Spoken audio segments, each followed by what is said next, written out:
Anyway, and got laid off. So anyway, I got laid off from that job. Long story short. So anyway, um, I end up working at my last job, which I was getting ready to graduate from high school anyway, and go off to the military. I was about to go to basic training that July. Was graduating that June or whatever.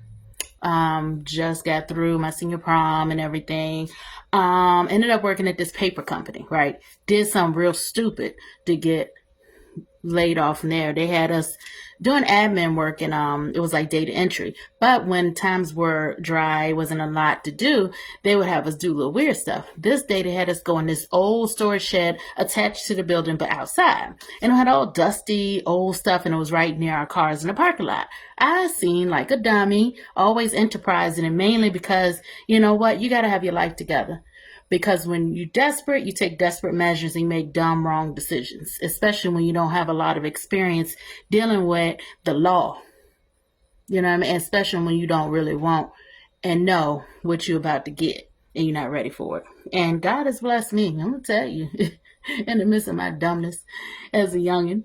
As smart as I was, my dad used to say, you so smart, you dumb, you stupid, right? You ever heard that saying? You so smart, you dumb. You so smart, you're dangerous. There's all kind of sayings. But anyway, me, I was one of the people that went out there first. So I set aside something for myself thinking, oh, this is dirt and trash. They told us to throw away stuff to look old and inoperable. I said, this stuff looks operable to me. It looked like walkie-talkies, but this was like the ending of the 90s and cell phones were like really big, right? Not necessarily the big antenna, but it was just the packaging, the actual body and casing of the phone was big with the open face, with the little digits or whatever. It was a really weird phone looking back. I can remember it just a bit. It was weird. It really was. And I didn't know. And we had not seen nothing past the pager at that point in time. And they said the stuff was, you can have, I said, I'm going to keep this thing. This all right. I might be able to sell this. Look at me, enterprising. Always been a salesperson. But I was wrong because I should have double checked just to make sure. I took it. I didn't like the job anyway. It was boring. It was never nothing to do. And I like to always be active. And at that time, like I said, I hadn't had any other jobs except for like fast food. It's no excuse. I shouldn't have done anything in particular. I should have double checked. I really didn't find nothing wrong with it at the time because they said this is basically storage of stuff that needs to be thrown away. Nope. Got caught. Someone told me or whatever. I don't know how it happened, but I got dismissed very nicely out the door. That's okay. I'll take that. Those are the two jobs I got laid off as a teenager. And the thing about it is, if you're a teenager, if somebody can learn from their mistakes, those jobs are back to back to each other. I learned since that day what you do and don't do at work or whatever else. And to take care of yourself in your personal life, because those speeding tickets should not, and every other piece of problems and troubles you got into, should not influence you at your job. The only thing should influence you at your job is to get money so you can pay your basic necessities, your bills, and to build toward a future. And if you have a family, to take care of them. All the extra stuff, you just got to stop doing it so you won't need money to pay for it. That's what happened. Those were my excessive jobs.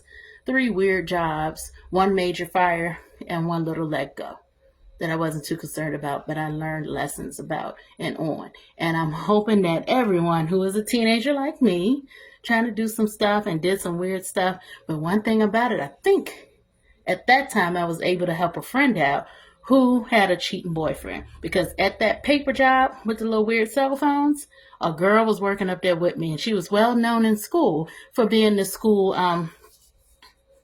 friendly the friendly girl to guys at school. And you guys can insert in the comments what you think that means. But be kind of cute. But we all know what that means. Said in a nice way. A lot of men knew her. Let's just put it that way. And she had no idea that I was good friends with the girl that she was talking about. It was my friend. She was telling me how dumb this girl was. How she was just taking her man, right? How her and the guy would do it. Talked about doing it in the Winn-Dixie in an actual grocery store. What? Excuse me? And I'm sitting there like, Not to say I like gossip, because usually I'm the one talking all the time. She was, but she was a talker, popular girl in school, do all that. And did not know that and she liked me. I liked her too, until I heard this story, right? I'm like, ma'am, girl, child, schoolmate. Like, and I just said, oh yeah, tell me more. What else did you do with him? When was that? And here my girlfriend's crying every holiday, and she was not smart for staying with the guy again as a teenager doing silly things. One thing about me that I can always do was get rid of a bad guy. I didn't really have any at that time, though. Thank God gave me a time period in my teens where the guys actually wanted to almost wife me as a 16, 17-year-old, even though they didn't know what that meant. Now, they're like those 15 to 16-year-old boys that weren't acting right back in the day, in the mentality of a lot of men now. But not every man. I have to definitely spend time with, and calls for discernment from the Lord, call for discernment, and just be led by him. But yeah, those are those jobs in between the fast food jobs, and those are my interesting stories. Now I think I will go into sales jobs. Talk to you guys later. I'm on a journey. I know you are too.